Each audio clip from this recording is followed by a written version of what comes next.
आज कांदे घालतो का मारायला, पण आपल्या कांद्यावर पिवळी रोग नाही येईल. पात झाली पिवळी शेंडे, पण तिची काय एवढी अडचण नाही. हिरवी होईन परत फवारा मारलो. मागचं बुरशीनाशक मारलं, त्याच्यामुळे चांगला फरक पडला आहे. कमीत कमी 4-5 दिवस तरी पावसाचं वातावरण होतं. पाऊस चालू होता झिमझिम, तरी पिवळी रोग नाही येईल अजून. पात शेंडीची पिवळी झाली, पण मधला जो गाभा निघतो तो अजून हिरवा आहे. त्याच्यामुळे आता सध्या काय अडचण नाही. असा प्लॉट दिसतो हिरवा. आपण तरी आता इतक्यात क्लिअर करणार आहे 2 दिवसामध्ये, फक्त पाऊस नाही आला पाहिजे.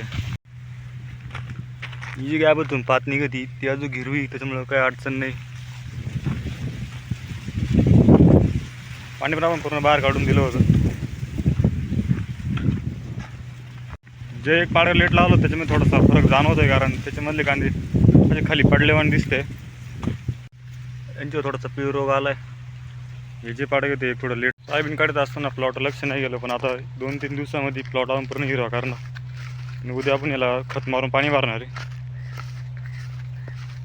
फवारा घेतला होता त्याने एकदम चांगला फरक पडला आहे. पिवळं नाही व्हायला का, पिवळं जात शेंडे झाले पिवळे, पण असे पिवळे रोग नाही येईल. त्याच्यामुळं काय अडचण. उद्यालाच खत मारून आपण याला भरून देणार आहे.